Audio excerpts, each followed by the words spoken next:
Assalamualaikum warahmatullahi wabarakatuh. Perkenalkan, nama saya Nurul Wahda. Di sini saya akan menjelaskan materi tentang anatomi, fisiologi, dan genetika. Kata anatomi berasal dari bahasa Yunani yaitu ana dan tomi, yang berarti memotong atau menyayat atau memisahkan, yang kemudian didefinisikan sebagai ilmu tentang struktur tubuh, yaitu ilmu yang mempelajari susunan tubuh dan hubungan bagian-bagiannya satu sama lain.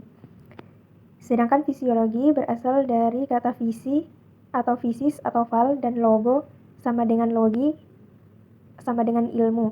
Jadi fisiologi adalah ilmu yang mempelajari kerja tubuh dalam keadaan normal. Definisi genetika dalam banyak buku dinyatakan sebagai cabang biologi yang mempelajari sifat-sifat bakat atau ilmu mengenai sifat keturunan. Yang pertama yaitu sistem pergerakan. Sistem pergerakan yang pertama kita bahas yaitu tulang. Berdasarkan bentuknya, tulang terdiri dari 5 bagian. Yang pertama tulang pipa, berbentuk seperti pipa, contohnya tulang lengan atas, tulang hasta, dan tulang pengumpil. Yang kedua tulang pipih, bentuknya pipih berupa lempengan, contohnya tulang tengkorak, tulang dada, dan lain-lain. Yang ketiga tulang pendek, bentuk seperti kubus atau tak beraturan dan pendek, contohnya tulang pergelangan tangan, tulang pergelangan kaki, dan ruas-ruas tulang belakang. Yang keempat tulang tak beraturan, dan yang kelima tulang sesamoid.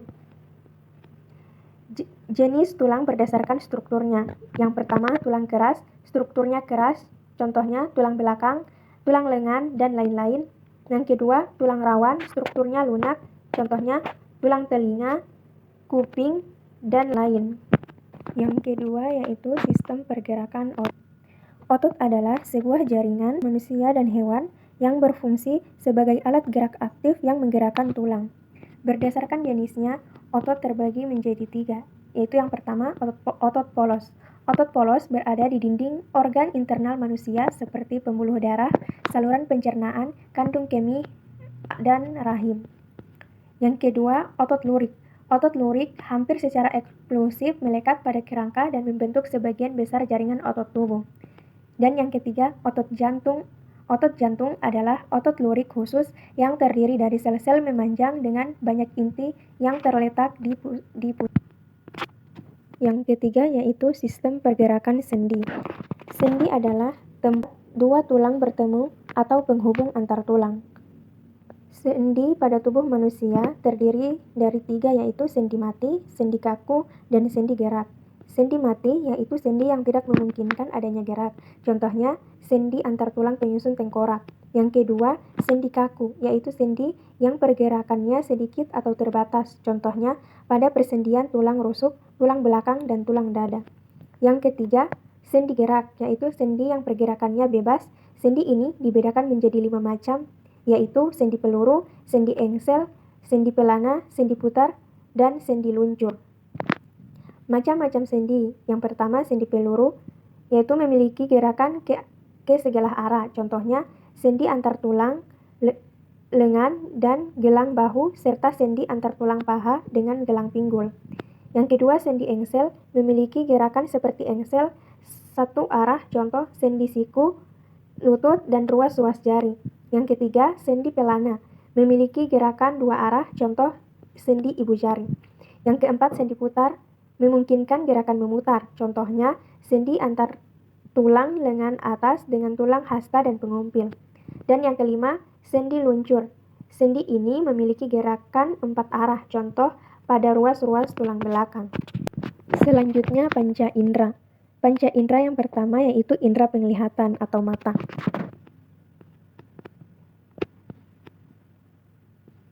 Bagian anatomi mata terbagi menjadi 2, yaitu yang pertama yang terlihat.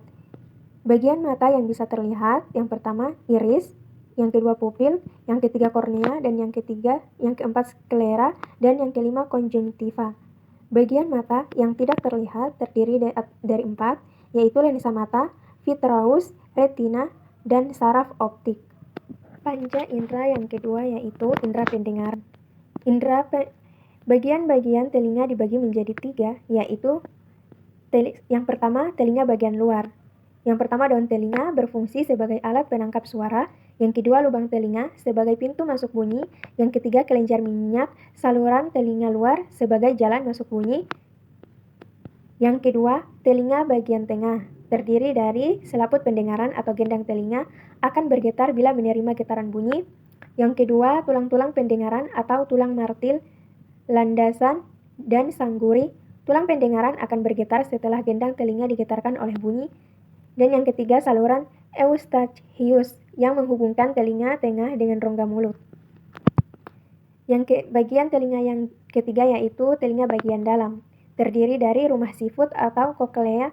Di dalamnya terdapat fonoreseptor yang berfungsi untuk menerima rangsang getaran suara sehingga kita dapat mendengar. Yang kedua, tingkap jorong berfungsi memberi informasi ke otak tentang posisi kepala atau arah gerak tubuh. Tingkap bundar. Dan yang ketiga, 3 saluran setengah lingkaran berfungsi menjaga keseimbangan tubuh. Panca indera yang ketiga yaitu indera peraba atau kulit adalah suatu organ pembungkus seluruh permukaan luar tubuh, merupakan organ terberat dan terbesar dari tubuh. Bagian-bagian kulit terdiri dari epidermis atau lapisan luar dan yang kedua dermis atau lapisan dalam. Bagian epidermis terdiri dari 2 bagian yaitu lapisan tanduk dan lapisan malpighi. Lapisan tanduk ini tersusun atas sel-sel mati yang selalu mengelupas. Yang kedua, lapisan malpighi. Lapisan ini berada di bawah lapisan tanduk, tersusun atas sel-sel yang aktif membela diri. Yang kedua, lapisan dermis atau lapisan dalam, tersusun dari jaringan lemak, kelenjar keringat, saluran keringat, kelenjar minyak, pembuluh darah, reseptor atau saraf penerima rangsang. Materi selanjutnya yaitu sistema koordinasi.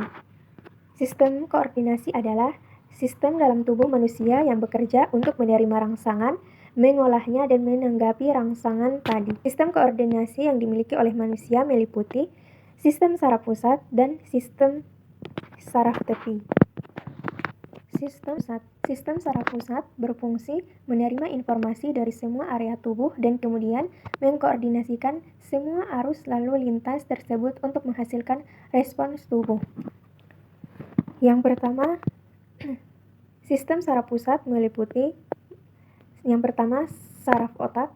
Otak merupakan organ sangat penting dan memiliki fungsi-fungsi yang kompleks seperti kecerdasan, kesadaran, ingatan, dan lain sebagainya. Saraf otak terdiri dari cerebrum atau otak besar, merupakan bagian yang sangat penting dari otak, terdiri dari 2 hemisfer. Yang kedua, brainstem. Brainstem merupakan bagian yang sangat penting dari otak, terdiri dari beberapa bagian yaitu pertama, midbrain sebagai bagian brainstem yang penting. Midbrain terletak di antara diencephalon dan pons, merupakan tempat untuk relay impuls dan cerebral cortex ke pons dan simpal.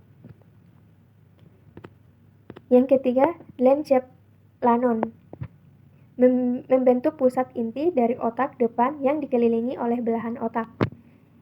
Diencephalon terdiri dari thalamus dan hypothalamus.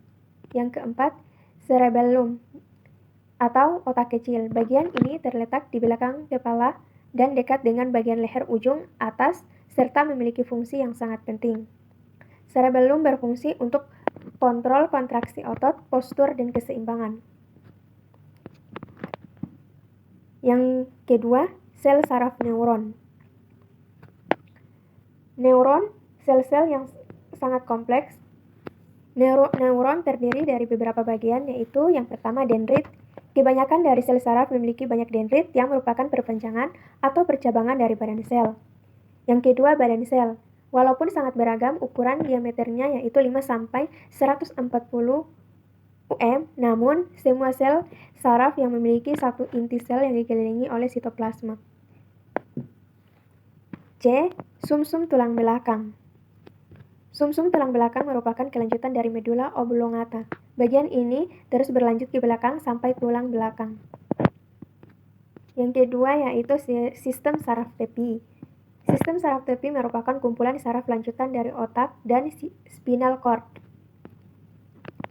Sistem saraf tepi terdiri dari 2 bagian yaitu sistem saraf otonom dan sistem saraf somatik. Yang pertama yaitu sistem saraf otonom. Sistem saraf otonom terbagi menjadi dua macam, yaitu sistem simpatik.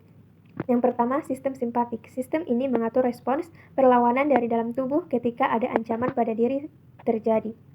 Yang kedua yaitu sistem parasimpatik. Sistem ini berguna menjaga fungsi tubuh normal setelah ada sesuatu yang mengancam diri.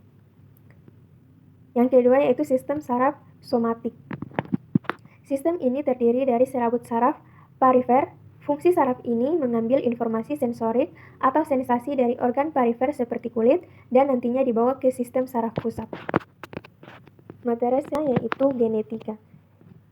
Genetika ini terbagi menjadi dua, yaitu gen dan kromosom. Yang pertama, gen. Gen sebagai unit terkecil dari materi genetik yang mengendalikan sifat-sifat hereditas organisme.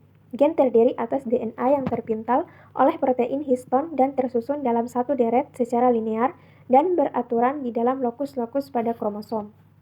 Berdasarkan sifatnya, gen terbagi menjadi tiga, yaitu gen dominan dengan ekspresi kuat yang dilambangkan dengan huruf besar, gen setengah dominan dengan ekspresi di antara gen dominan dan resesif, gen resesif dengan ekspresi lemah yang dilambangkan dengan huruf kecil.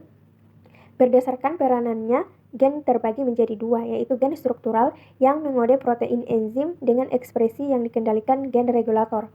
Gen regulator yang mengatur ekspresi gen struktural.